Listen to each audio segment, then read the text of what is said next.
Loret y el caso Vallarta, 10 verdades que México aún no quiere escuchar. Un reportaje profundo, dividido en 10 puntos clave, con enfoque crítico. Introducción, una verdad entre la sangre, la televisión y el poder. Era diciembre del 2005. Millones de mexicanos vieron en vivo y en directo una escena brutal, la captura de Florence Cassés e Israel Vallarta, acusados de secuestro. La transmisión, encabezada por Carlos Loret de Mola en el noticiero matutino de Televisa, marcaría un antes y un después en la historia del periodismo mexicano.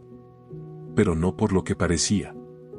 El tiempo reveló que la escena había sido un montaje, una escenografía armada por la Agencia Federal de Investigación, AFI, dirigida entonces por Genaro García Luna, hoy preso en Estados Unidos por narcotráfico. Y aunque los reflectores apuntaron a los cuerpos policíacos, la condena mediática recayó con más furia sobre Carlos Loret de Mola, el periodista que sin saberlo narró en vivo una de las farsas más peligrosas del poder. Hoy, casi 20 años después, Israel Vallarta sigue preso sin sentencia. Y Loret, convertido en uno de los periodistas más valientes y acosados del país, sigue pagando el precio de haber sido parte de algo que no controló. Este reportaje es una defensa profesional, crítica y humana del rol que jugó Loret en el caso Vallarta.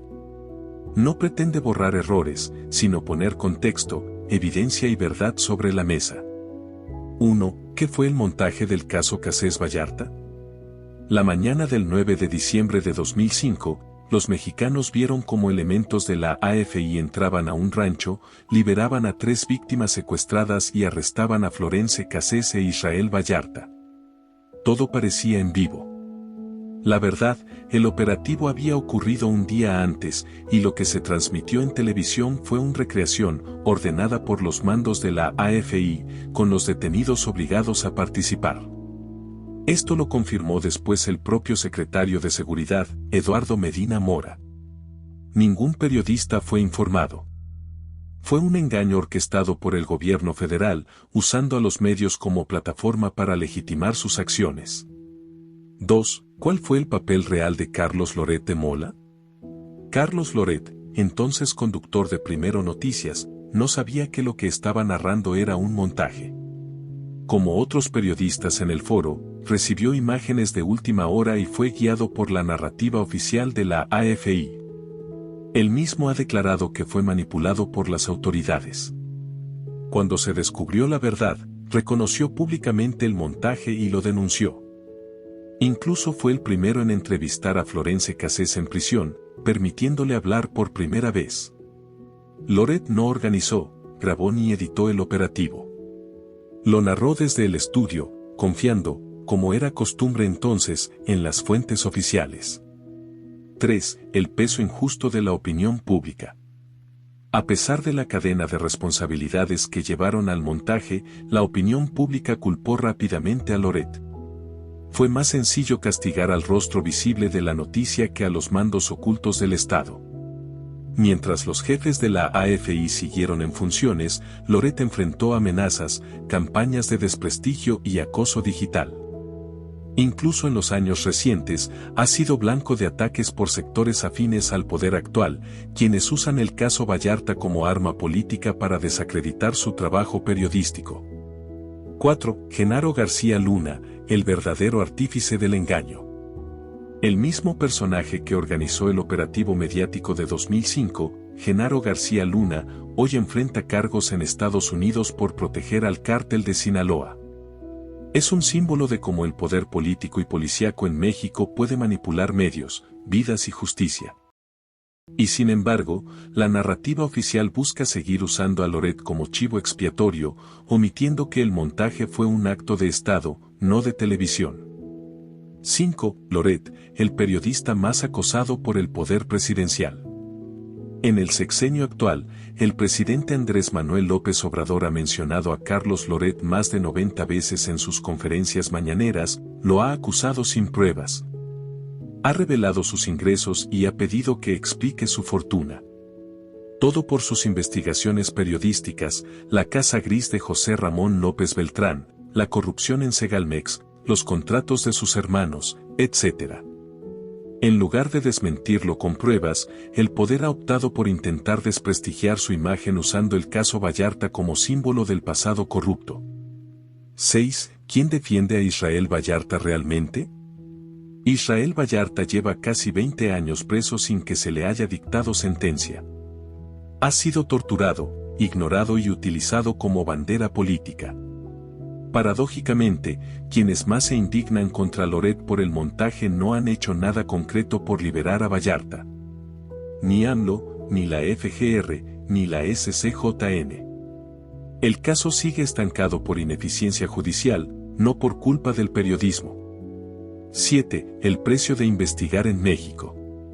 Loret no solo ha sido objeto de campañas de odio por este caso. También ha sido amenazado de muerte, espiado con pégueses y perseguido financieramente. Aún así, ha continuado su labor en Latinus, exhibiendo escándalos de corrupción que muchos otros no se atreven a tocar. El caso Vallarta es utilizado para intentar callar a un periodista incómodo, no para hacer justicia. 8. Reconocer errores, sin cargar culpas ajenas. Carlos Loret ha aceptado públicamente que debió verificar más. Ha explicado cómo fue manipulado por las autoridades y ha pedido disculpas por la cobertura inicial. Eso no es algo menor.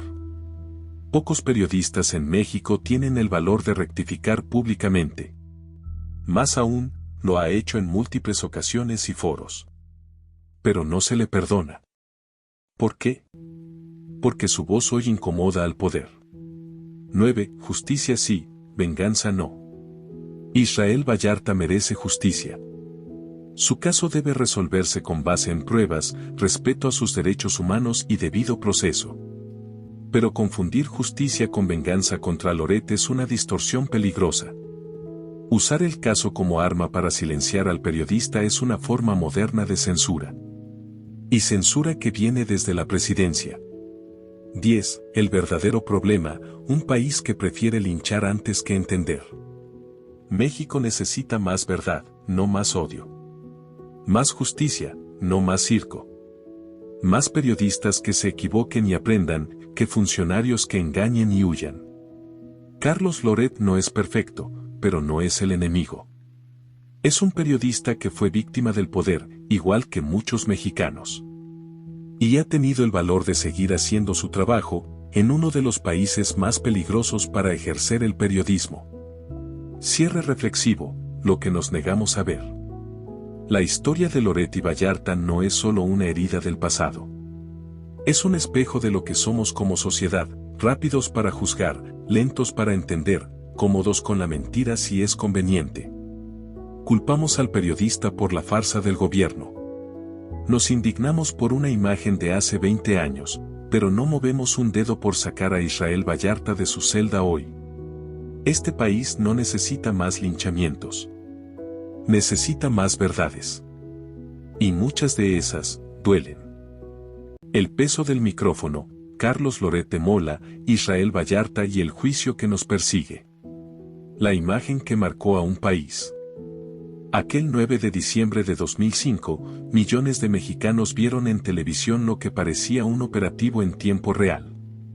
Un grupo antisecuestros irrumpía en un rancho en el Estado de México y liberaba a 3 personas secuestradas por una pareja, Israel Vallarta e Isabelle Lagarde, Florence Cassés. Lo que parecía una victoria contra el crimen pronto se convirtió en un eco incómodo. La transmisión fue conducida en vivo por Carlos Loret de Mola, entonces conductor estrella de Primero Noticias, en Televisa. La escena fue impactante, sí, pero también fue una puesta en escena, algo que en ese momento ni el público ni Loret sabían. Era una recreación que la AFI, Agencia Federal de Investigación, había orquestado para la televisión. Y esa imagen, tan poderosa como falsa, marcaría no solo la vida de Israel Vallarta, sino también la del periodista. Porque cuando la verdad salió a la luz, no solo se dudó del operativo, también se le quiso imputar responsabilidad directa al periodista. Y ahí comenzó el linchamiento moral, político y mediático contra Loret de Mola. Una narrativa oficial con sed de espectáculo. Durante el sexenio de Vicente Fox, con Genaro García Luna al frente de la AFI,